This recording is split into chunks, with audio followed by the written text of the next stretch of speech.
Welcome to Naturally Off Topic, a podcast where we discuss legends, theories, crimes, and more. I'm Megan. And I'm Mariah, and today we're discussing Albert Fish. Okay, guys. How are you? I hope you're good because we have some tea. And the tea is we are in the origin spot of our podcast. The origin of Incognito, Do you want to tell the story because you picked this place. I only brought up the fact that I wanted to do the podcast. That's what I did. A couple years ago, if you don't know, you know now, Megan and I went out to dinner one night. We weren't like bestie friends, but we were like, you know, close-ish. We didn't know what our boobs looked like at this point. Right.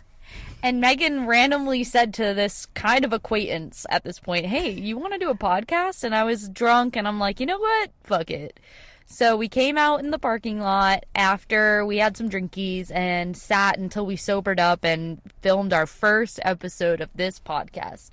And it used to be called, as a lot of you probably remember, it was called Incognito. We've now decided to change it recently in the recent weeks, as we've mentioned multiple times. And funny enough, we needed to come up with a meeting spot to retrieve the football from last episode. If you don't remember, I was getting drunk out of a football. Yes, the iconic football. After our trip, Keith and Mariah, they took their stuff out of my car, and it was like 7 o'clock at night. We got back to my apartment. You guys still had at least like a 2-hour drive just to get back to your place. And so they grabbed everything they could, and I even remember, because I drove the other leg of the trip on the way back when where was it, from North or South Carolina to Massachusetts, and I remember you guys literally saying, you were like, don't forget the football. Legit, the most important part that we decided we need to remember is what we forgot. So here we are, we drove each an hour to come meet up and record our new series in this old lot. Exactly. So we're here today. It's Mariah's week, so she brought us I don't know anything about it. I don't know anything about this case. We are going to touch on true crime again, so I would say probably like just like the Fritzl case, there's going to be triggers and things in this case from what I've heard. Oh God, I promise, if you think you can handle this one, power to you. This is 100% the worst one I think I could have picked. It involves children, molestation, murder, cannibalism, disgusting topics, very vulgar, and, you know, I accidentally read one of the letters to my husband. Well, you'll understand what I mean by letters. And he seemed very upset that I read that to him. Oh, no. So I picked, after we ate, to start telling the story for a purpose. Yeah, I'll give you a warning before I read any of the letters or any of the really nasty shit. But I know a lot of people like me want to hear it, like as fucked up as it is. So I'm not going to be like, oh, I can't read it. But, you know. Yeah. So with that, you have your trigger warning. If you're not somebody who's into very detailed true crime cases, this probably isn't the episode for you. Maybe go listen to the Loch Ness Not Monster episode or Bigfoot. Those are a little bit lighter, and we do promise to also have lighter episodes. But with that, I'm gonna shut the fuck up now and let you tell me this gruesome case. Oh boy, I'm nervous. This might be a two-parter, but I'll try to fit it into one because it's a lot. Okay, so Albert Fish, he was born actually as Hamilton Howard Fish. Later on in life, after all these crimes, we will come to know him as the Gray Man, the Werewolf, the Brooklyn Vampire, the Moon Maniac, and the Boogeyman. Ooh, okay. Actually, when I said the werewolf, I left out the last part. The Werewolf of Wisteria, but I don't know how to pronounce it, so that's why I left it out. Okay, I'm kind of... Yeah. Okay. Yeah, he's all those things. So this was back in 1870 when Albert was born. He was born on May 19th in Washington, D.C. All right, he's a Gemini, so we already know he's shit. I'm kidding. I'm glad you already know that off the top of your noggin. So his parents were Mr. Randall and Ellen. There was a 43-year difference between these two. His parents? Yes. Got Randall was 75 years old, and Ellen was 32 years old at the time that they had Mr. Albert Hamilton. Ooh, okay. He had 3 siblings. There might have been a 4th. I'm going to get into that. The names were Walter, Annie, and Edwin.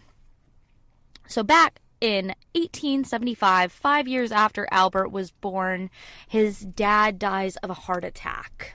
Well, the man's 75, so... Exactly. So at that time, his mother, Ellen, she couldn't financially afford to keep all the children. And back in this day and age, it was very common for parents to bring their kids to orphanages. And this has been told in 2 different ways. One is told where it is just Albert that gets sent to an orphanage at age of 5. The other is that it wasn't just Albert, it was also his siblings. Oh, Majority, I did see that it was mainly Albert. So, and we're going to stick with him because this is about him.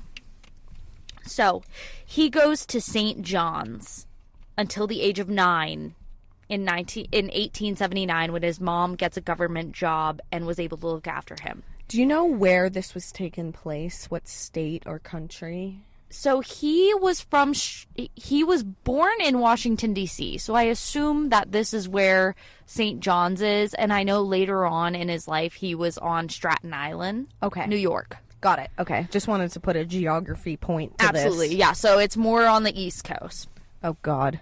Of course, it always is. So St. John's is like this super, Catholic orphanage with nuns running the place. And back in the day, if you want to look into it, definitely a topic we could do, but the nuns were fucking terrible and abusive.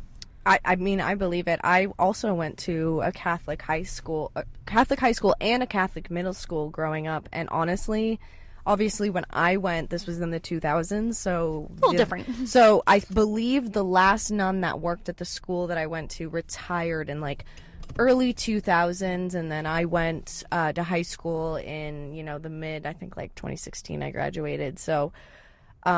it was like right before, like, I went to school a couple of years where we still had nuns, but I have heard like horror stories though about them using rulers and just abusing the kids to behave essentially. I mean, there's one story that in a couple different podcasts I heard where they were doing research into these of like this girl walking through the hallways and seeing a nun throw out a little child out the fucking 4th story or however many story window.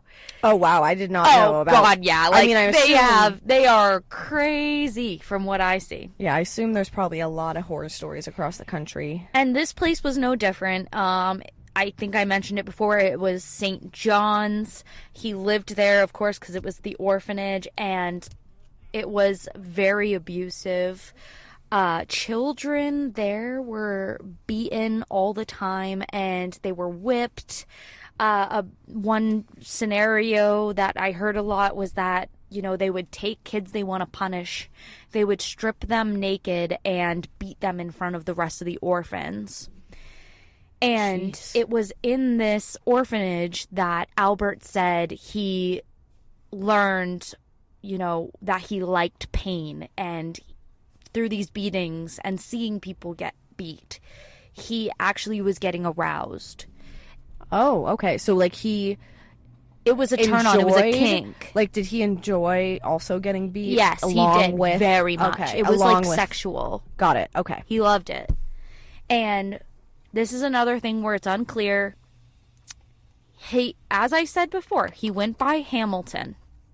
Well, it was either at that orphanage or in high school that he was being called ham and eggs, and he was so sick of it that he went by Albert afterwards. I believe around the age 15 he was like, you know what, fucking call me Albert. And Albert was the name of his dead brother. This is where I said there might be another sibling because there's no report of this brother, no report of how he died or what age, but every single person who talks about this case says that he named himself after his dead brother, but we never know about this dead brother. All right, green eggs and ham, take a chill pill. Brother. So after the orphanage, again, he comes out in, 1879. He starts wetting the bed until age 11. Oh, that sucks. I know. You can't always control the that. trauma. Yeah. And by 1882, he was 12 years old. He formed a relationship with this telegraph boy who helped him develop an interest in eating feces and drinking urine together. That was... Oh. Yeah, like go off. So 12 years old. So we're going 2 girls, 1 cup kind of vibe Absolutely. on this side. Oh, yeah. Alrighty. He was like, you know what? I like you. Let's eat shit and drink feces. You know, Drink honestly, feces. though, I'm glad that somebody is finally talking about it. Because, you know, you and I like to do this all the fucking time. And, you know, we're glad that Someone gets us. somebody gets us. Though that is the only similarity we share with this guy. No, just We're naturally kidding. naturally. Other things, he enjoyed inflicting pain on himself afterwards. It comes back like throughout his entire life. He would hit himself with a nail-studded paddle a lot. Wow. Like to the point he's bleeding. There was also accounts of him taking a lighter fluid wooden soaked dowel, like light it up and put it into his anus. Sorry. Oh. He would put it in his anus and then light it on fire. He wouldn't like light it first and then put it in. He would like take the lighter soaked dowel and put it in his ass and then light it. Oh, God. That, like... physically, though, how does that even stay? This dude's so much. Okay. All right, dude. You clearly have demons. Got it. He also liked picarism. Do you know what picarism is? I don't. Can you define that for me? So it's pleasure shoving sharp objects into somebody else. It's a rare occasion where they also like to shove it into themselves. As we know, he enjoys pain for both others and himself. So what he did was, this comes up later too, like after they do x-rays. So he used to put needles between his anus and scrotum completely in the gooch. Oh my God. In there. How, like, I know that I had asked, we just went and grabbed dinner, and I had asked, what is the most vague cliff notes you can give me about this case? And you did tell me that, you know, he did die, like, later on, and I don't want to give away the date or anything to it, but he didn't die, like, as a kid. No. I'm having a very hard time understanding how he didn't get, especially in this time frame, infections to the point that he just, like, died. Like I get you, like, sexual, like physical thing. You would think. But, like, how do you not get an infection? Like, lighting a fire in your anus? That's crazy, right? Especially burn victims, like, they do say that you have to take so good care of those burns or they could get literally infected. Multiple podcasts that brought this backed up said, how did he not get set on fire? And I agree. How? Like, how did he not get set on fire? Like, maybe his ass was so wet. That's why I'm like... He had the good. Well, like, also Albert had the good. He had the good. I mean, because, like, you got to think physically, Disgusting. too. I mean, anything sexually, like, fucking there hate are this guy. juices that come out. So, like, yeah, maybe. He, like, squirted out of his ass. You know, God, I hate this guy. Ugh. I'm so sorry, guys. So, again, also... so sorry we're graphic right now. We're trying to kind of make light of it because that's just... I mean, we're a comedy... True crime. Yeah, we're all of it. But I'm also just trying to understand being it. sensitive, too. But Trying to understand we're how he didn't die. Like, he has the good. So he also would try to stick those needles into his testicles. But I will say even that was too much for him to handle. He couldn't do that. Hey, at least he Pussy. tried. Just kidding. So during his childhood, he would start to go to public bathhouses. He would watch men undress. At a young age, he fell out of a cherry tree at some point. He hurt his head, and after that, he had very frequent headaches, dizzy spells, and a severe stutter afterwards. So he had some brain damage. So already we have a lot. There's the brain damage. There's the nuns abusing him and others. I will say his family was reported to not be abusive, but his father was kind of mean because he would often call him and refer to him as stick in the mud. So he wasn't like the favorite son. No, probably not. And also, just to clarify, just because I'm getting this vibe, he, at this point, you know, during these sexual experiments with himself and others, he clearly likes men. Yes. Okay. He favors men for sure. Okay. But, I mean, we'll see later there is, like, a case with a girl. There's a couple cases with girls, too, but it's mainly men, really, from the vibes I get. Got it. Mental illness also did run in his family. Keep that in mind. There was an uncle that was diagnosed with manic. They just called it manic in what I read, but I would assume, is it called manic disease? Mania. They literally called it manic, but mania. I mean, the place I read it from could have been wrong in how they called it. But so, like, kind of like a bipolar situation, maybe? Yeah, I'm not quite sure. I guess a couple of his relatives also went to... at the time, I mean, this is back in the day, they had like psychotic institutions is what they called it. What did they call it back then? Oh, you know what I'm talking about. The loony homes. The loony basically. House. Oh, what were they called? We don't have those anymore, but... Yeah, the mental institutions. Yeah. I can't remember the name of them. But anyway, his mom also, his mom Ellen, she suffered from auditory and visual hallucinations. But... other than that, no abuse in the home itself, actually. I mean, her husband was 75. I mean, yeah, that's kind of fucked up, right? Well, young. And, like, not to go off topic naturally here, but I'm just thinking about, like, the ghost marriages and, like, how things were so forced. That's so, like, this is, like, the vibe. She had some issues, so, like, a powerful older man took advantage of this poor woman. I don't know if that's the case. I'm literally just speculating. I mean, he kind of sounds like a dick if he's just calling his son stick in the mud, but he also died like 5 years after Albert was born, so like how much did he actually have to like contribute to his sickness? True. So, that's basically his childhood. The thing is with this guy, you could go into a rabbit hole. Like, at some point, I kept falling deeper and deeper and learning more about the childhood, and I just, like, am losing focus as to what this is all about, because he's just so, I mean, fascinating sounds like I think he's cool. He's definitely not, but, mesmerizing in a disgusting way. I get it. I mean, that's partly, that's why people listen to these types of podcasts. It's like, as fucked up as it is strangely interesting to learn about, like, what has happened and, like, imagining, like, oh my god, like, things like this could happen and like, did. He does, like, get into writing nasty letters to people. Like, he gets off. That's kind of another kink of his, is like he wants to write the most disgusting thing you can think of, and he gets off on someone reading that and like being shocked. Like, there's one point in his life that I couldn't really like have enough time to look at, so if this does become a part 2, maybe I'll mention it.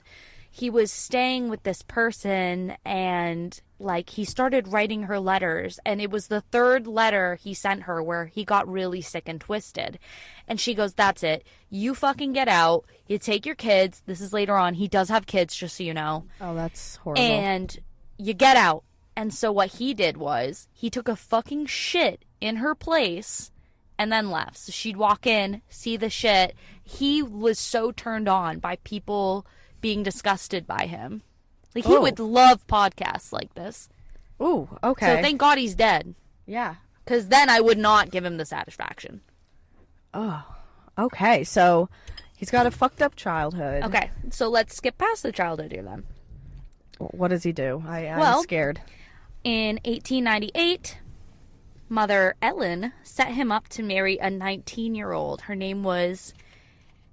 It's definitely not Anna Hodman. I think I mistyped. It's Anna Hoffman. I just typed that. That's why I'm like, I got that wrong. Got it. His mom set him up to marry 19-year-old Anna Hoffman. Albert was 28 years old, so not as big of a difference as his parents, but still fucking gross. But back in the day, whatever. It was kind of normal for younger women to marry older men. At that time, he began working as like a house painter. And this was also said to be around the time that he had 6 kids with her. He had 6 kids. So she's 19, he's 28, and they end up and they just keep having kids. Boom, boom, boom. Funny enough, after all is said and done, these kids, even at the testimony when he does eventually get caught, they all stand by that he was a good father. They say, you know, he tried to take care of us, but looking in hindsight, they do say, you know, he was a little strange. Like, he used to love having his kids beat him up for fun, but you know, it was literally for, like, a turn on. Did he ever, and maybe you're going to get into this, so if this is preemptive, I apologize. Did he ever lay hands on his kids? Nope. Okay. But he would have his kids and, like, friends that come over hit him with that paddle with nails in it. Okay, so it was more... until he bled, dude. Like, he loved it shit. The kids are traumatized in the sense that basically... But they didn't know at the time, so they weren't traumatized. So they thought it was all fun and games, but, like, growing up, like, you kind of realize other households, like, don't do this normally. Oh, yeah, for sure. He was just fucking weird. And I remember one time they were saying that he came over for a dinner with his... Like, he went to his daughter's house years later. And he's sitting at the dinner table and he's with his daughter and his grandchildren and he's like fidgeting around and he's very uncomfortable and his daughter knows he must have put another needle in him. Oh. And she was asking about it and they were just having this conversation at the dinner table. Like weird stuff you wouldn't realize is weird if you grew up in it, but like he's like, you're eating your chicken, your roasted chicken, and he's like, yeah, so there's like this needle in my scrotum right now. There's a needle in my anus. But let me enjoy this chicken wing. Literally, this guy is so fucking weird. I'm sorry to be laughing. I get that this, like, it's just almost so bizarre. It's like, you know, it's like when weird things happen, you can't help but have that awkward chuckle. Like, okay, so one time he wraps himself in a carpet and one of his kids comes downstairs and questions, like, what the fuck are you doing in this fucking carpet?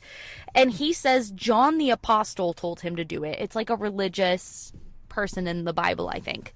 Got it. And he stays there for like all night. Like, he is just wrapped in a carpet. Like, he's cuckoo for Cocoa Puffs. Okay. So he's got kids, he's got a wife, he is still getting off by weird sexual fixations. Yes. So where does the shit turn bad? More than where does the shit stank? Well, no pun intended. Okay. Well, in 1910, he kidnaps a 19-year-old, Thomas Keaton, and he abuses him daily in an abandoned farmhouse for 2 weeks. He kidnaps this kid. He puts him in an old farmhouse. And is this still in D.C., by the way? Like, it didn't say a specific... No one told me specifically where this vicinity is, but I know that around the time he was an adult, so I'm assuming it's this time, he's in the Staten Island area. He's somewhere in New York. I'd say more towards New York than D.C., but I don't know for sure. Got it. Could be wrong. Got it. So he kidnaps 19-year-old Thomas Keaton. He abuses him in this farmhouse for 2 weeks, daily. And this Thomas Keaton, it's not 100% like determined, but people have said that he may have been developmentally challenged. The captee. Yes. Got it. Thomas Keaton. So at the end of the 2 weeks, this is where it gets really fucked. Albert manually splits this poor man's penis in half while he's alive.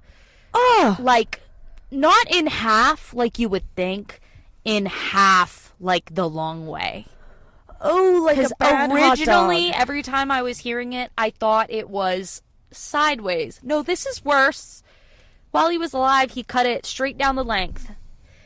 He bisected him.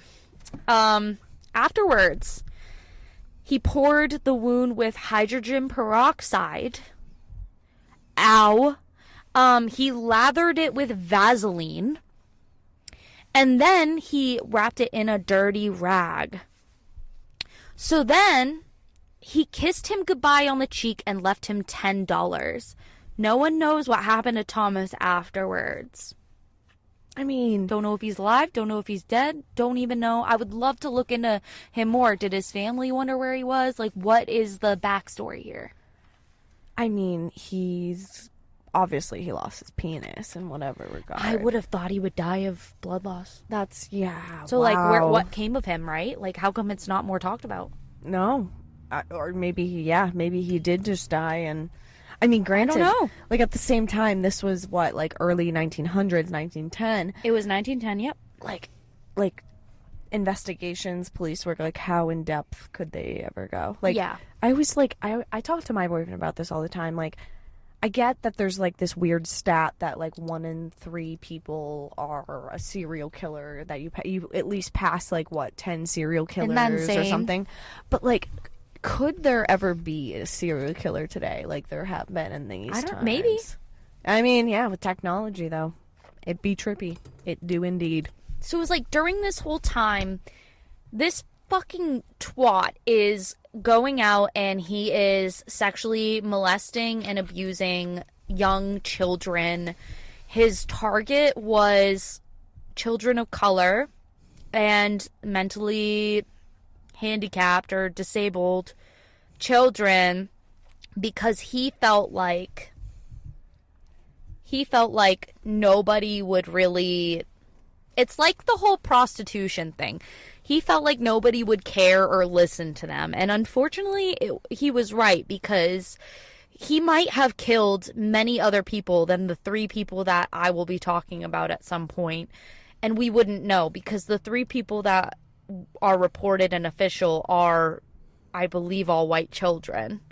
So it's really fucked up. Was this victim, I know you said that he prefers people of color, mentally disabled, was his first victim, this Thomas fellow, was he of, do we know anything of his nationality or? No. Got it. All I know is that he may have been a little mentally unwell. Got it. So after 1910, 7 years goes by. His wife, Anna, they were together for 20 fucking years. She left him and the kids, by the way. She left all the kids with him after having an affair with a handyman that was staying in their home. Damn. She said, take your kids. I don't want you. I'm leaving. It almost makes me think maybe, like, to start with, she never wanted to marry him because she was set up with him. Yeah, totally. Well, also, he's a fucking weirdo. If he, like, liked all this shit, like, she had to have seen it, right? Oh, for sure. So 1919 is when most reports say he starts stabbing young men, and that's when, he targets those children. To hurt kids, he would use what he calls, and it kind of reminds me of the toy box killer, which we haven't talked about yet, but he would use his implements of hell. This included a butcher knife, a handsaw, a meat cleaver, etc.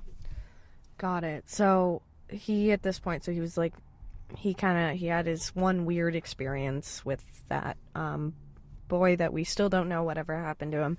And then 7 years go by, his wife leaves, and he's suddenly stabbing young boys or men. That's where it's tough with this, is that there's so much information on him. It's tough to know where it started, where it ended, what happened in between, because there's just so much fucked up shit in the middle that it gets very muddy. So, like, to the best of my ability, I feel like he was doing this fucked up shit since he was, probably even before 1910 with Thomas Keaton, I would assume, but I don't know. And also, in this time frame, you also have to think, it's like, how much documentation is kept? Like, that's the tough part. We look at, like sooner cases, I guess, the toy box killer, which... maybe we'll do a segment on. That's another fucked up case. Dahmer, all these, like, horrible humans that have existed in history. Like, I feel like there was so much more meat meat in the story a little bit, you know? Yeah, and he did have many wives. I didn't get a chance to look into that because, again, I'm getting in the weeds here. Like, I was like, you know what? At some point, I went, Mariah, focus on the actual crime, and then we'll go back to that if we have time. Alrighty, I'm ready. So, anyway, his wife leaves, what did we say? 1917. So, the first thing we're going to talk about is July 11th, 1924. He walks up to 8-year-old Beatrice Keel, and he offers her money to help him bind rhubarbs. She's 8 years old, and she agrees, of course, and he starts to lure her away. And as they're walking away, Beatrice's mother, thank fuck, sees this. And she chases him down the street with a broom, like, get the fuck away from my daughter, bitch. Okay? Wait. He goes away. And that night, you know, they're obviously on high alert. They're, you know, obviously, someone almost fucking stole her daughter. I would fucking, like, I have this protection over my pets. Guess what? Albert fucking came back. He went in and snuck into their fucking barn. And Beatrice's father, Hans, he goes into the barn and finds him, and he beats the fuck out of him, like, to get out of there. Like, he, like, chases him out. He, like, oh, yeah. And, but you know what the fucking sad part is? He probably fucking got off on that. So he was beaten up. Okay, so wait, I just want to make sure I'm understanding it. So he was beaten up in the barn. It wasn't Albert, he a good thing to know is Albert is a bony, like, gaunt, like, disgusting, decrepit old man looking. Like, but he's only in his, like, 50s at this point. I don't know the exact age if I did the math, but he's gross. That's why, hence, he's known as the fucking boogeyman, the gray man, the, like, disgusting, you know what I mean? Like, he's decrepit. He's disgusting.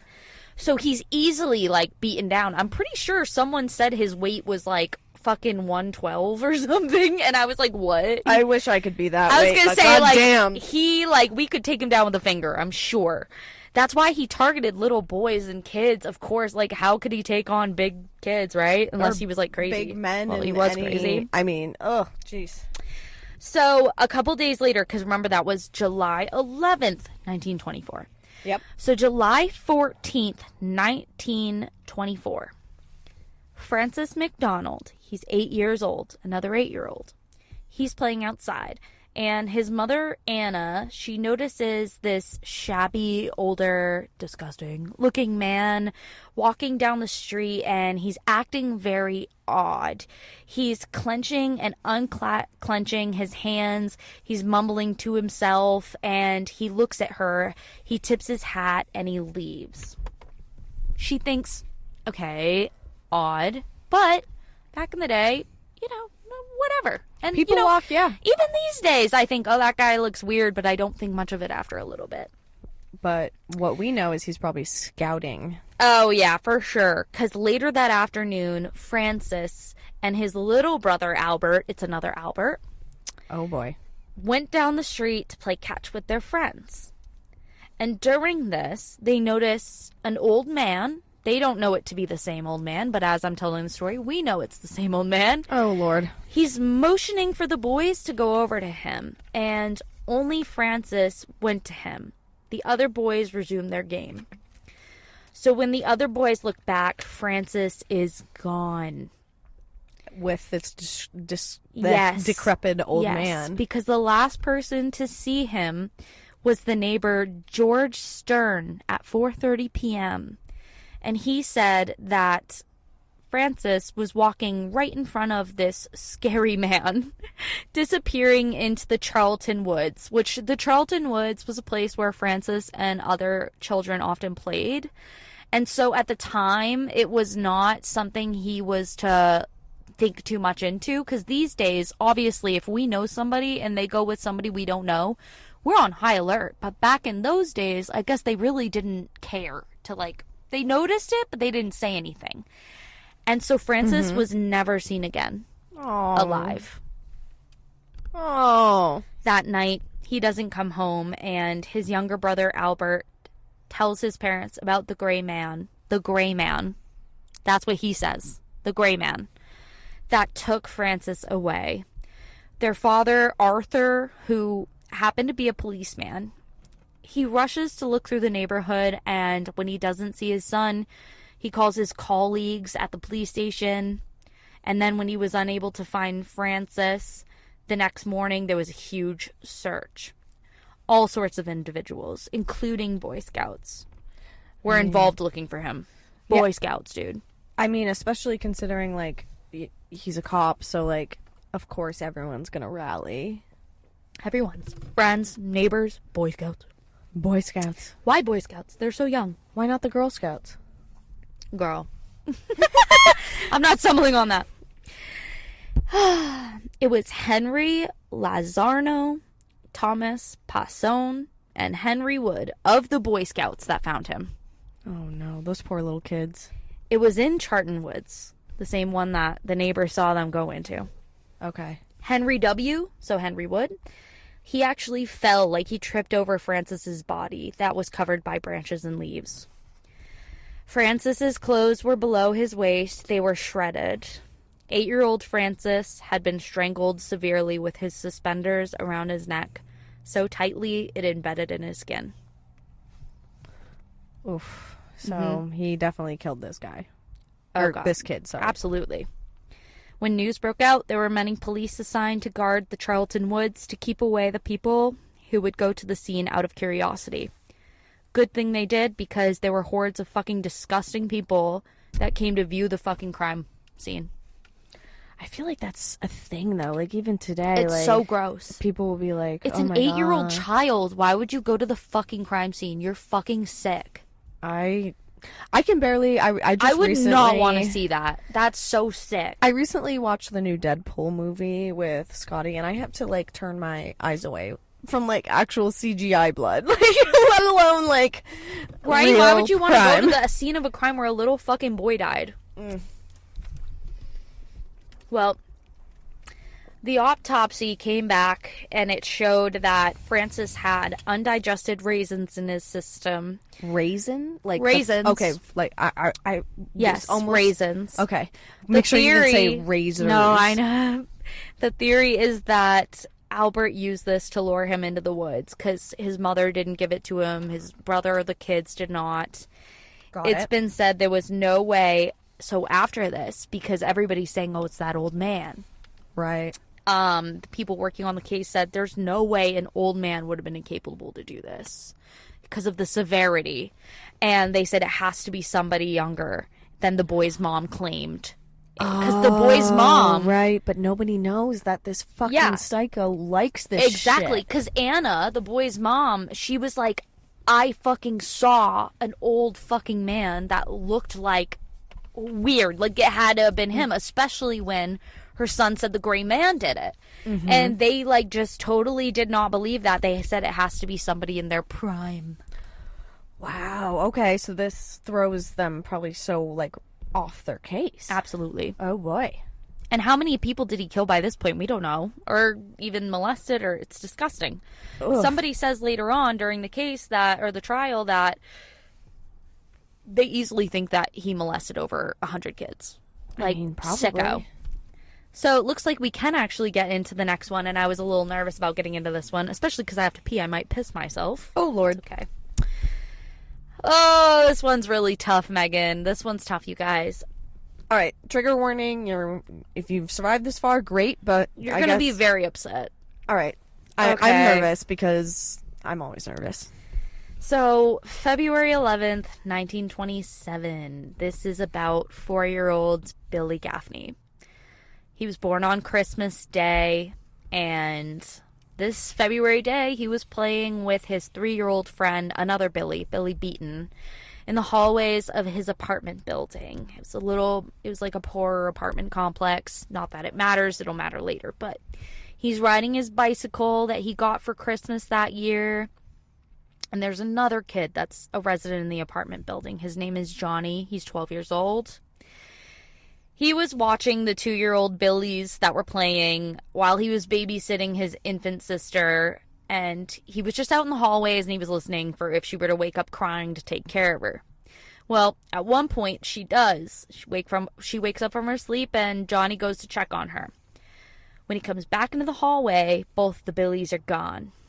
So, Beaton's father comes out, Billy Beaton, not Billy Gaffney, the other one. Mm-hmm. His father comes out and Johnny goes up to him and says, hey, I'm really concerned, like, you know, this sort of thing. Both Billies are gone and they're freaking out. And so together they search this entire complex, and then finally they decide to check the top floor. At the top floor, they see Billy Beaton, so Mr. Beaton's son, standing there by a ladder that leads up to the roof. When his dad questioned, hey, where's your friend? You know, Billy Gaffney, Billy says the Boogeyman took him. Okay. That's where Albert got that name. No one thought, like, no authorities, no one thought that someone actually took him because, like I said, this was a poor apartment complex. And at this time, just to let you guys know, it was the Great Depression, and there was a lot of kidnapping happening back then. But it was only, like, rich people's kids that were stolen because of ransom money. So at the time, they're like, Albert was, like, the first serial killer. Like, they were like, no one would steal a child for zero fucking reason unless they were deranged, which of course he is. That's like a quote from Morbid, actually. And so anyway, they were so convinced that Billy Gaffney just like wandered off and like drowned in the canal that they drained the canal and nothing was there. Like, they were looking for so long. And Billy's mom just was distraught. It broke my heart to hear this. I heard this from Morbid, but it is in the book Deranged, another one that's going to be cited. She wouldn't eat. She couldn't sleep. She cried all day and night. She lost so much weight, she was bare bones. 2 years later, after Billy went missing, she goes to the hospital because she just hadn't slept in so long and she had cried so much that she had a tear duct infection, which I had never heard of in my life. I mean, her 4-year-old little baby. Just terrible.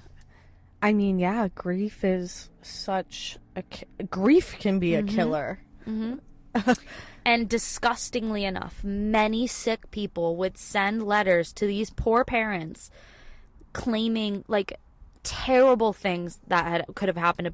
They would say, like, oh, I know where Billy is, or like, oh, I killed him, or I'm gonna do this I'm gonna kill him if you don't do this. Like, it was sick, and they, like, the cops would check it out and nothing would come of it. And we don't assume that these letters maybe were from him, because I do know that you had mentioned there are some letters out there that he has sent. Perfect timing, because I was going to say there is one confession letter. This didn't get sent to them, I don't think. At first I did think that, but I do not think it was sent to them. But this is the confession that our guy, our terrible, disgusting, not our guy, but like, piece of shit, Albert. This is his confession he writes later on about Billy Gaffney, and I'm just going to say the letter here, because it's a lot. Oh, God. All right. Again, this is my warning. It has cannibalism and disgusting, vulgar language about a little 4-year-old boy. Just keep that in mind. If you don't want to listen, please skip ahead a couple minutes, maybe. Okay. I'm scared. I don't even want to read this. It's fucking disgusting. This is from Albert Fish. You have to. I love how it's your story, and I'm like, you have to tell it! Read it! It's so bad. Okay. I brought him to the Riker Ave dumps. There's a house that stands alone. Not far from where I took him. I took the G-boy there. Stripped him naked and tied his hands and feet and gagged him with a piece of dirty rag I picked out from the dump. Then I burned his clothes. Threw his shoes in the dump. Then I walked back and took trolley to 59th Street at 2 a.m. and walked home from there. Next day, about 2 p.m., I took tools, a heavy cat o' nine tails. Side note, that is something that he made that would whip it's one thing that you would whip somebody and their flesh would be exposed. Oh. Disgusting. Anyway, cat of nine tails. Homemade. Short handle. Cut one of my belts in half. Slit the half in 6 stripes and about 8 inches long. I whipped his bare behind till the blood ran from his legs. I cut off his ears, nose, slit his mouth from ear to ear, gouged out his eyes. He was dead then. I stuck the knife in his belly and held my mouth to his body and drank his blood. I picked up 4 old potato sacks and gathered a pile of stones. Then I cut him up. I had a grip with me. I put his nose, ears, and a few slices of his belly in the grip. Then I cut him through the middle of his body, just below his belly button. Then through his legs about 2 inches below his behind.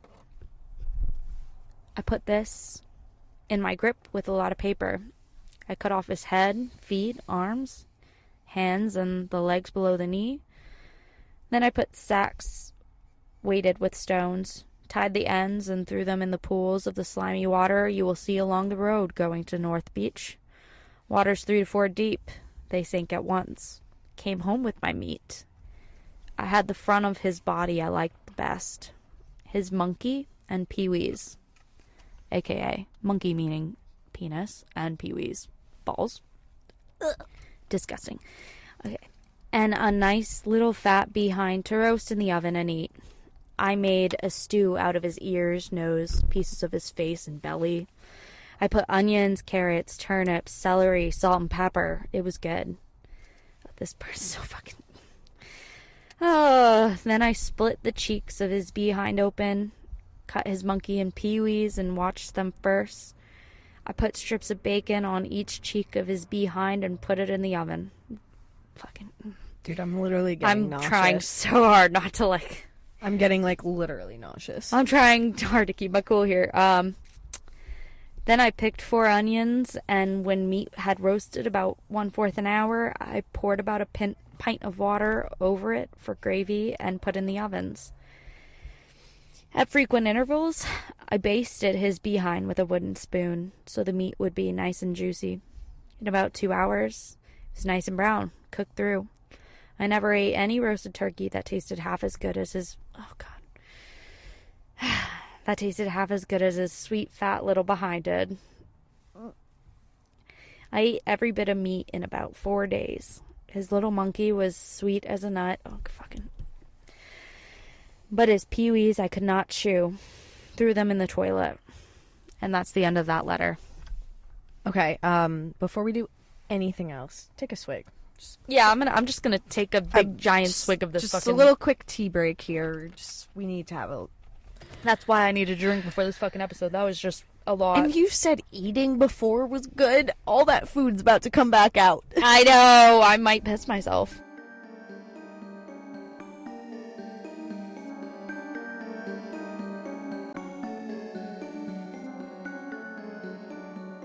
Okay, guys, we took a pee break because that was a lot, and I was gonna piss myself, and Megan was gonna vomit. Yeah, but we're good. I'm not gonna vomit right now. We're in a McDonald's now. So, honestly, I was debating on if I want to continue this or not, and I just want to get this one done. I know it probably deserves multiple parts, and I know I didn't completely do thoroughly everything I want to do, but I have listened to many podcasts and I've done a lot of research, but I haven't like gone through the whole thing. But I have like the basic knowledge. I just haven't written it down. So yeah. I apologize if anything I say is different. And again, we take your comments like and concerns very seriously. So if this is something you're interested in where you want to hear another mini and you want Mariah to kind of go more of a deep dive into some of these more nuanced questions that we have, we'll absolutely judge you. No, I'm just kidding. We'll if you judge want to you. ask about these disgusting crimes, we'll judge you, but then we'll probably vomit and still probably do a mini. So if that's something you're interested, let us know. But with that, Mariah, fucking finish us out so I can go vomit again. Okay, and to be real, this last one pretty much everybody knows about, unfortunately. It's like the most popular part of this case. Maybe it'll ring a bell with you. I don't know why the other children don't get spoke about because theirs is also fucking disgusting. So, Have you heard about 10-year-old Grace Budd?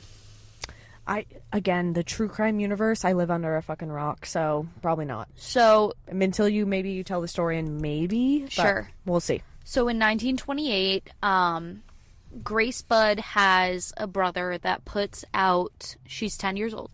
She has a brother who puts in the newspaper, like, hey, looking for work. And Mr. fucking Albert goes by the name Frank Howard, I believe. Again, I don't have my notes written down because I didn't think we'd get this far this quick, but I just want to get it out. So Frank, I at least know it's Frank, he says, hey, I'd love to have you on my farm. Like, I'm wealthy. Come at me, bitch. Like, that sort of thing. So naturally, he goes. Maybe. So Frank, yes, he goes over to the house. He meets with the brother. He says, okay, great. I'm going to pick you up on Friday, I believe. I was going to re-listen. I'm going to pick you up on Friday, and I'm going to take you to the farm. Well, apparently this brother has a friend. Again, this is a couple days of memory that I'm trying to relive. But apparently this brother has a friend who also wants to join, and he says, yes, I'll take you both. So, during the week, he postpones it to Saturday. He says, I actually had something come up. Can't make it work. Looking back, hindsight, it's probably because how's this scrawny little man gonna take over these two teenage boys? Right. Do you know how old these if you don't, that's okay. I didn't write it down yet. But you know that they were teenagers. They were definitely, I would say, under 18 and over 13 probably. I'd say somewhere in the teen like age. 14, 15, 16 maybe. If I would guess on memory, I would say probably 17, 18? Not sure. You could probably do a quick Google actually. So anyway, yeah, audience, you do that Google. Do a quick Google, see how old they were. Why not? Let's trivia. How old do you think they were? If you let us know, we'll buy you a drink. Just kidding. I'm very broke right now. Send your Venmo. Send me a Venmo, They're please. like, here's my Venmo. Pay me for listening to you. I send them a request. No, literally, she would. This bitch. No, I'm just kidding.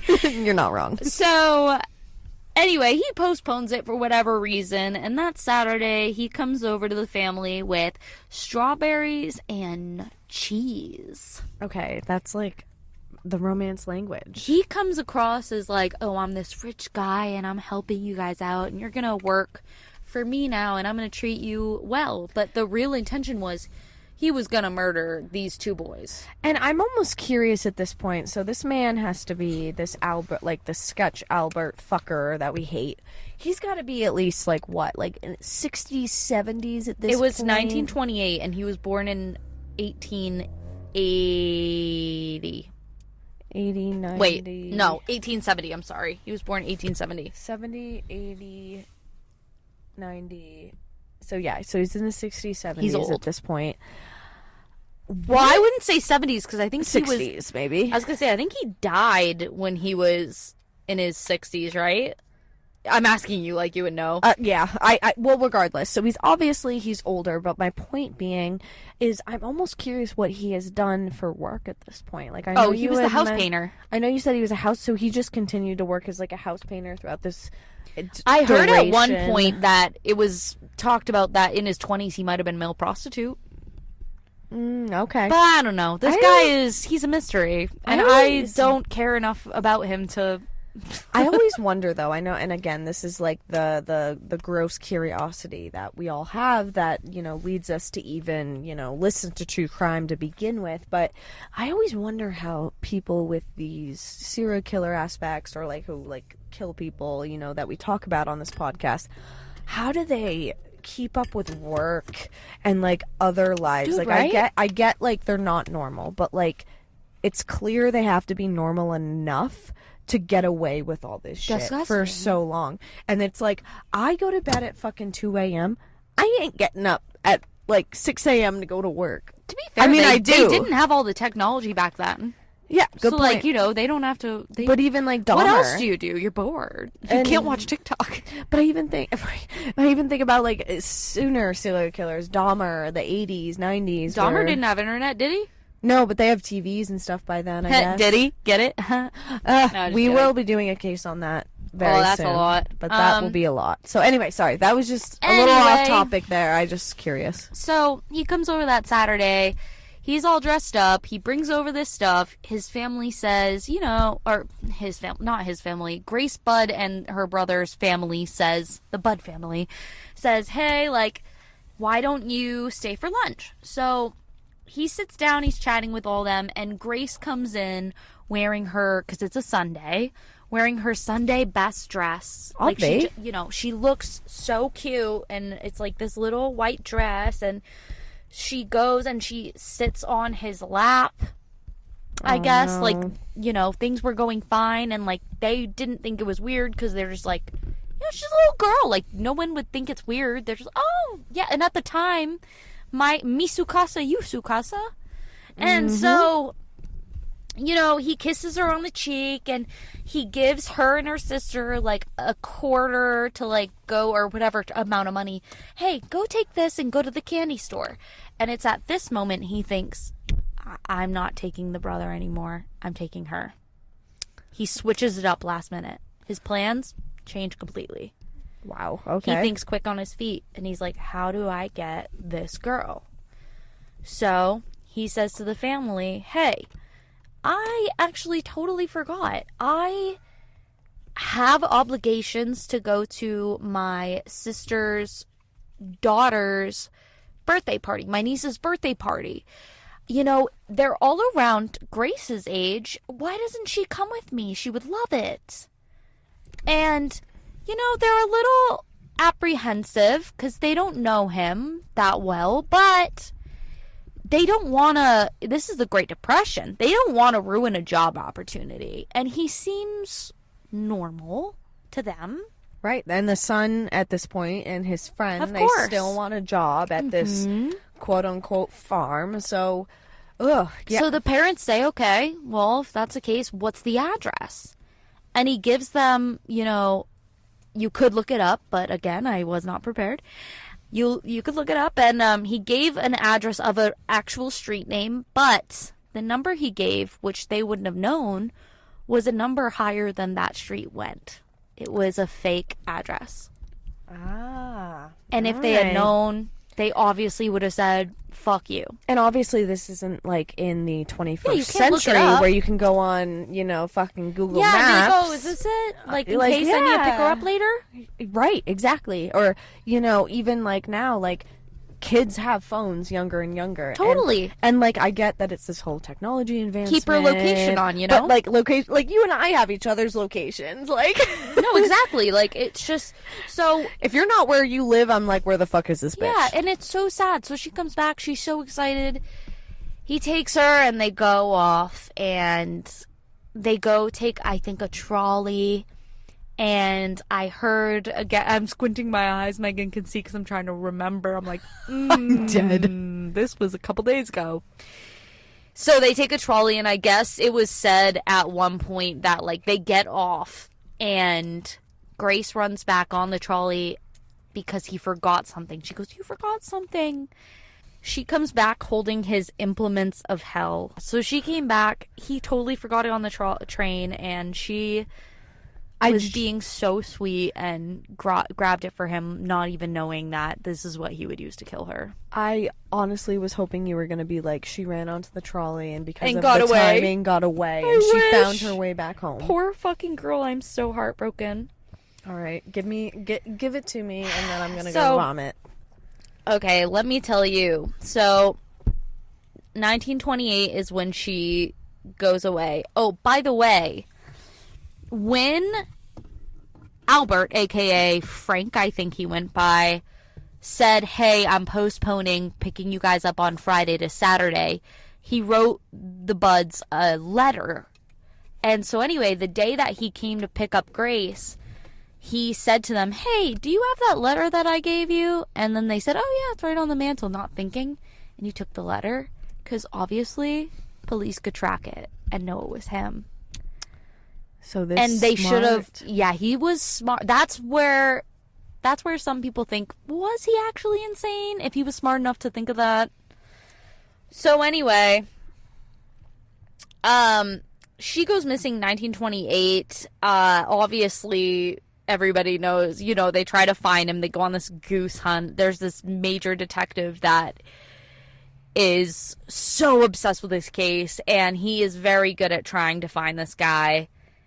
And it wasn't until 1934. No. How many years is that? 1928 to 34? Yeah. 28, 29, 30, 31, 32, 33, 30, 6 years. 6 years later, Albert sends a letter to Grace's parents. Keep in mind, because of, remember I said that all these people were like making up shit, and they're like, with Billy Gaffney, oh, I have your son in this and that. Right, like, there was a lot of people faking sadistic it. letters. And so basically, okay. The head detective decides, I'm going to put fake details into the papers. So that way, when our guy sends a letter, if he does, we'll know it's him. Or if there's a confession, we'll know it's actually him. That smart dude. Very smart. Hats off to you, buddy.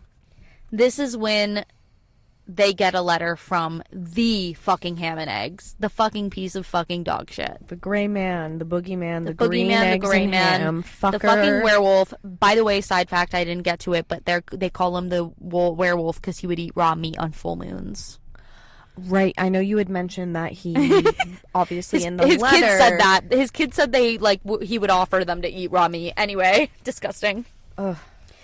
So a letter comes to Grace's parents, and Grace's mother, she can't read. She's illiterate, so her brother started to read it, and as he's reading it, he stops. He cannot read this to his mom, and he takes it right to the fucking police, as he should. Here's another sick letter. This is the last note I have, and the rest is going off of memory. The last note is this disgusting letter, so if anybody listened to the Gaffney one, Megan almost vomited. Trust me, just fucking skip if you're not interested. It's fucking gross. Oh my god, okay. I'm gonna take a swig and I'm gonna listen. take a giant sip of this. Alright, swig, and then we're gonna listen to this horror fucking movie that you're making me listen to. This was real life. Okay. I'm gonna detach myself. Me too. My dear Mrs. Budd, in 1894, a friend of mine, shipped as a deckhand. Do you mean 34? Sorry, not to just... Oh, wait. Oh, it says in... No, 18. Oh, I'm sorry. Did I say 19? You might have said 1834, and I just was being... Oh, okay. Sorry, 19. You might have said it right, boy. and I Megan's ADHD. Sorry. I might have fucked up. Okay. In 1894, a friend of mine shipped as a deckhand on the steamer Tacoma, Captain John Davis. They sailed from San Francisco for Hong Kong, China. Arriving there, he and 2 others went ashore and got drunk. When they returned, the boat was gone. At that time, there was a famine in China. Meat of any kind was from $1 to $3 a pound. So, great was the suffering among the very poor, that all the children under 12 were sold for food in order to keep others from starving. A boy or girl under 14 was not safe in the street. You could go in any shop and ask for a steak, chops, or stew meat. Part of the naked body of a boy or girl would be brought out, and just what you wanted cut from it.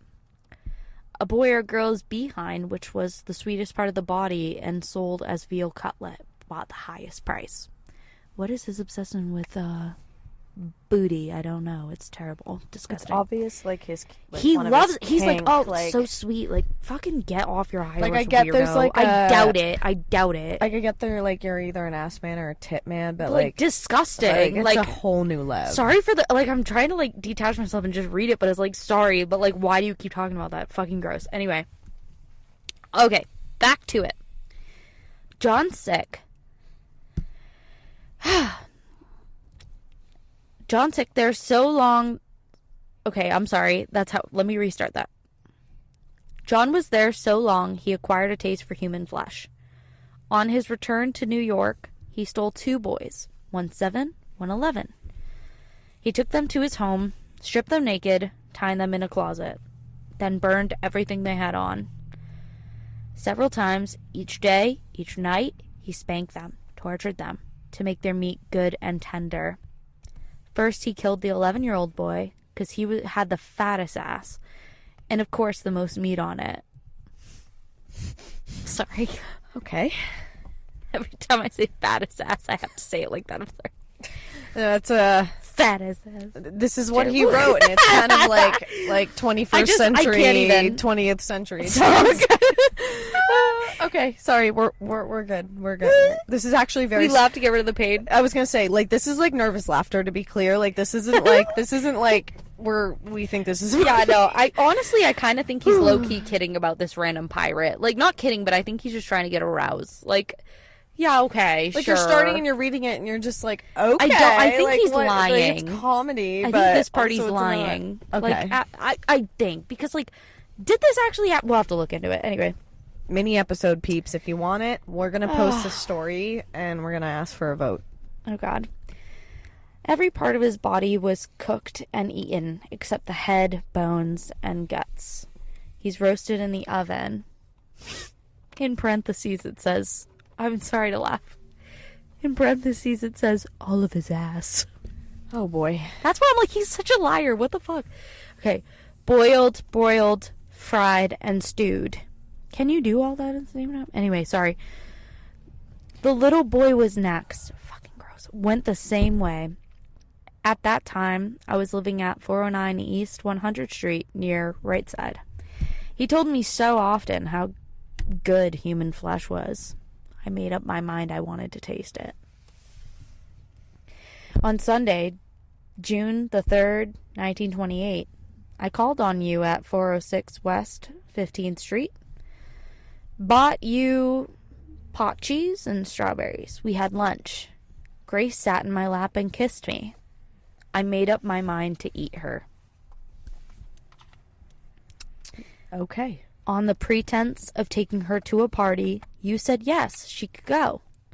I took her to an empty house in Westchester I had already picked out. When we got there, I told her to remain outside. She picked wildflowers.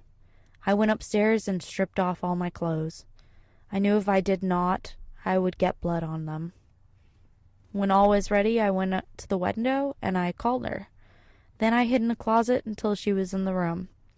When she saw me all naked, she began to cry and tried to run down the stairs. I grabbed her and she said she would tell her mama. This poor baby. Oh my God. First, I stripped her naked. How she did kick, bite, and scratch. I choked her to death, then cut her into small pieces so I could take my meats to my rooms, cook and eat it. How sweet and tender her little ass was roasted in the oven. It took me 9 days to eat her entire body. I did not fuck her, though. I could have if I wished. She died a virgin.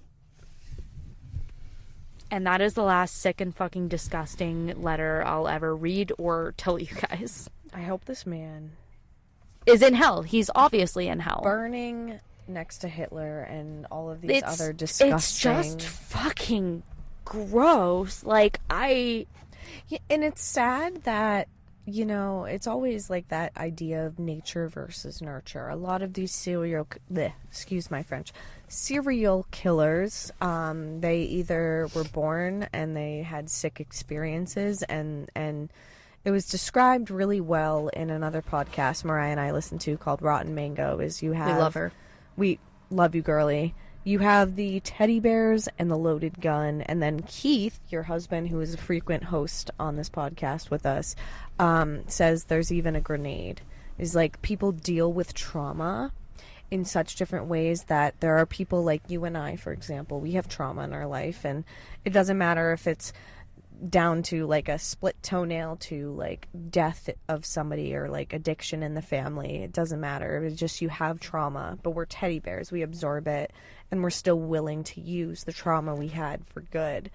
And then you have these other people, you know, this guy who was abused by these nuns, and you know, obviously I get people have kinks. We all have our turn-ons that we like, but he took it to such a different level, and he, instead of being a teddy bear where he absorbed it and used his power for good, he kind of was this fucking grenade that exploded the second he found his whatever Totally. it may be. And it just, it's so sad, you know, when we just talk about these cases. Like, I'm always, the reason my fascination peaks is like, I almost want to understand the psychology of the person. Like, what drives them to make these acts, and like, how is it different from the everyday average Joe who has this level of trauma? So many people go through this. Like, and well, and not tend- this, not but this, but like they go through abuse and trauma, and they end up being like a Nobel Prize winner, or like, or your average Joe. Or Like, your how many average people Joe. do I know that's like me and Megan and Keith and all of us who we've all been through some stuff, but like we've never been like,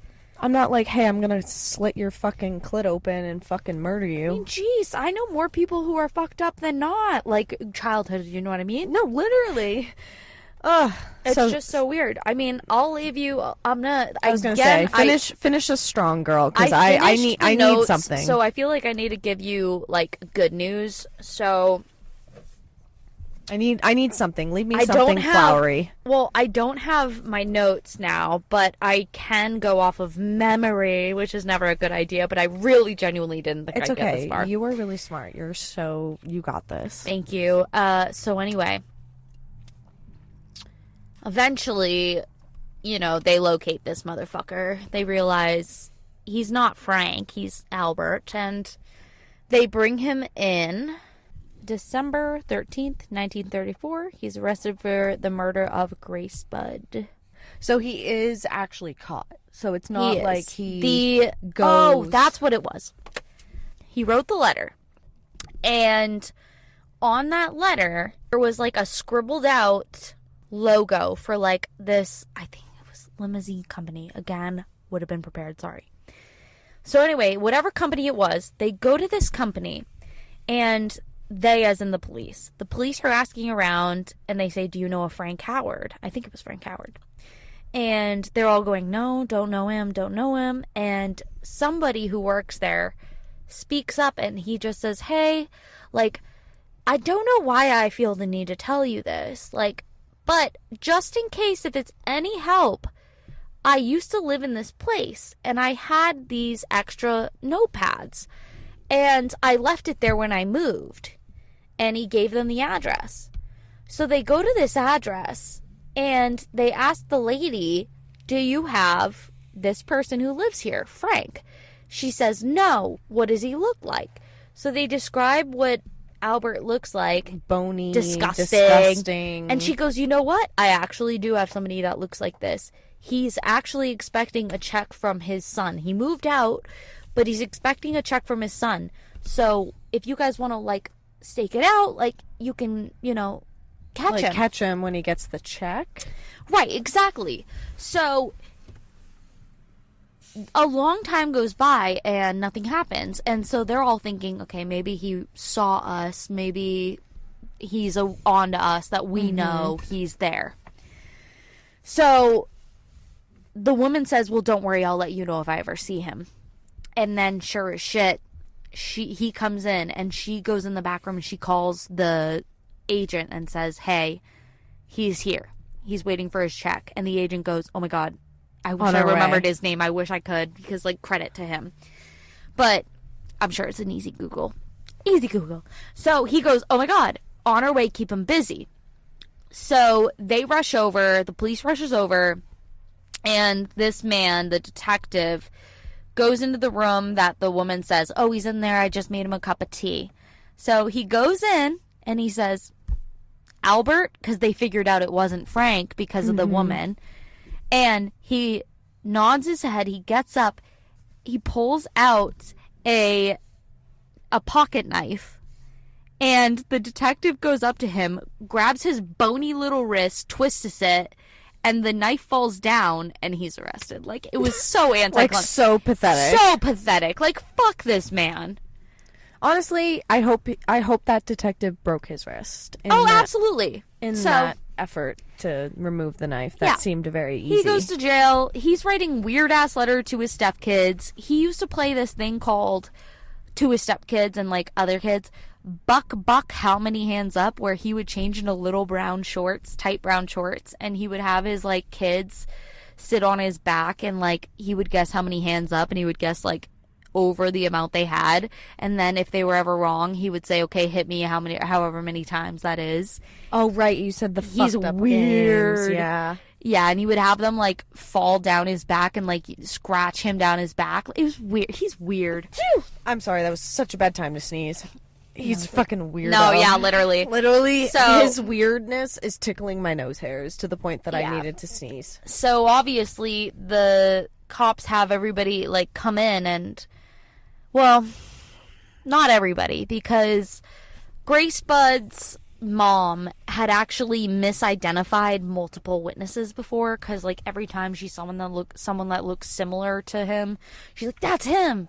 Because she's so a grieving mother. She's a grieving mother. She's so desperate to find her child. And I bet that the lineup identification isn't like what it is today. So this last time, they were like, okay, like, we kind of can't trust you because sorry. And so the brother and the dad come to the station when they pick him up, and it's late at night. And Albert's sitting in the room, and the brother comes in, and the brother's like, you're the fucking dickweed. One. He goes to beat the shit out of Albert, but the cop's holding him back, of course. And so anyway, oh my God, so sad. So they take him out. He identified, yeah, that's him. He's like, you sick son of a bitch. So then the dad comes in, and this was really sad. He, like, goes up to him, and he and Albert are staring at each other for a long time. And he says something along the lines of, like, you took my baby girl. And, like, he just starts crying. Oh, my God. Just weeping. Like, and it is just so incredibly sad. Like, I'm so sorry to make it even worse for you. Like, I'm like, you're like, leave us on a good note. I'm like, yeah, and the dad was, like, crying. Like, of course.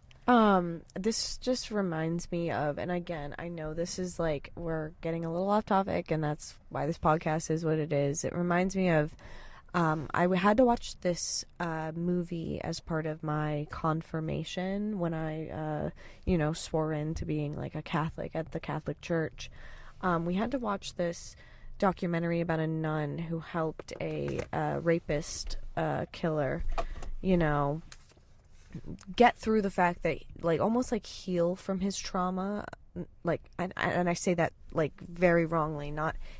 Granted, serial killers have the trauma of, like, also, like, the act that they do, like, whatever that trauma is. They don't even have trauma. They like it. They're weird. I know. So whatever that is. So, like, this nun helped him understand, like, like, what he did and how horrible it was. And then he actually had some of his, like, the parents who were the victims that lost their children to this man's act.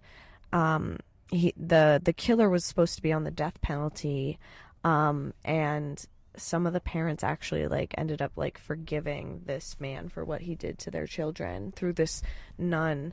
And again, I know in a way, like, like, nuns are a sensitive topic, but it just immediately makes me think, like, this dad, he's looking at this disgusting, decrepit, horrible old man. Boogeyman, the gray man, and, like, how do you forgive somebody for doing Oh my God, he such didn't. a He was just so upset. Like, situation. He did not forgive. He was just upset. Like, of course. He was just crying. Poor guy. But, like, that process of moving on after that, too. It's you like... can't. Like, that poor man. Like, just, oh my God. So, anyway, I'm, like, really in my feels naturally off topic here. So you're in your feels because, like, this is sad. Like, I'm sorry really... I did this. Yeah, no. So this is a testament to a good episode, and I'm trying to get to my favorite part, though. Oh, thank God! Please give me something. Something good, right? Thank you. Please, I need it because I'm about to, like, cry. I know. I'm like, I need more alcohol because this sucks. So what'd you like? Sorry, I didn't mean to poke you. I was trying to grab my booze. So during the trial for Grace Budd, I laughed because he was trying to plead insanity, which, mind you, he had been, and again, this is what I mean by you could get in the weeds. He was in many mental institutions, and every single time he got let out claiming they were sane. And I mean, I guess you could say, yes, he was in his mind where he thought, I'm grabbing the note, this and that, but then you think about the carpet thing and all this other stuff, you're like, he's kind of insane. But anyway. Yeah, I mean, really freaky. So he claims, like, oh, I'm insane, like, God was telling me all this. He's just gross. And if he was found guilty but insane, he wouldn't have died. He would have gone to he would have gone to the hospital.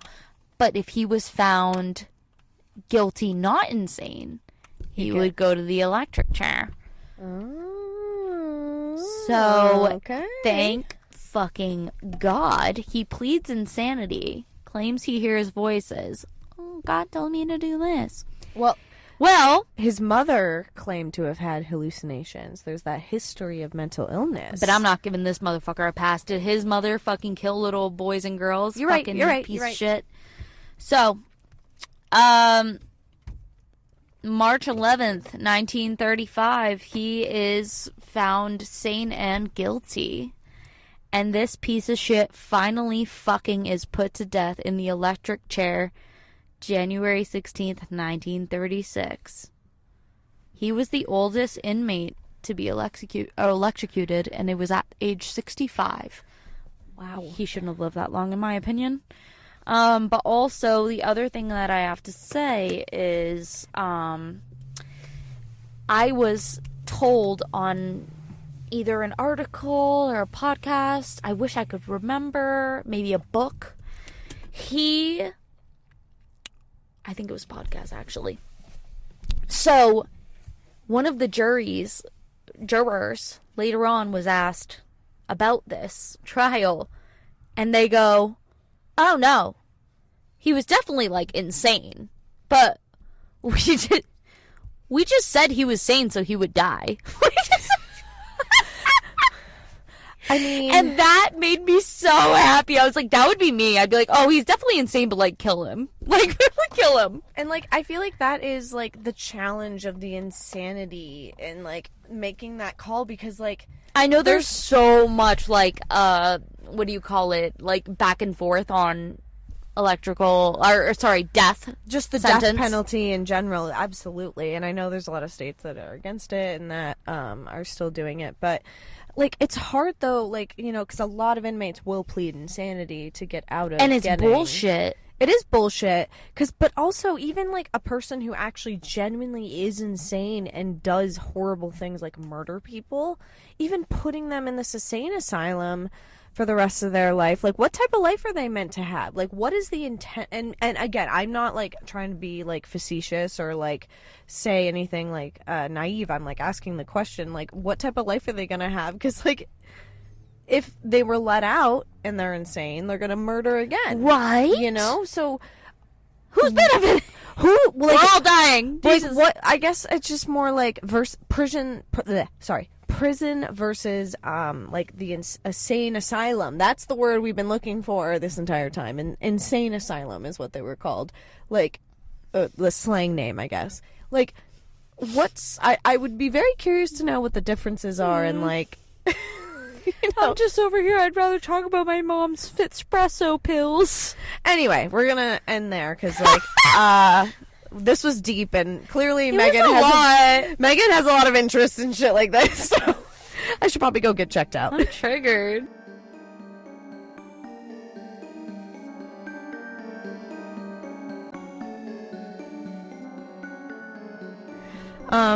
You know, for those who did stick through this, you know, I just want to give I'm so sorry. We want to give our sincerest, you know, thank you for staying to listen in on this case. We get it was hard. Like, I'm hearing this the first time, and I'm just like, I'm like numb. I'm going to bed.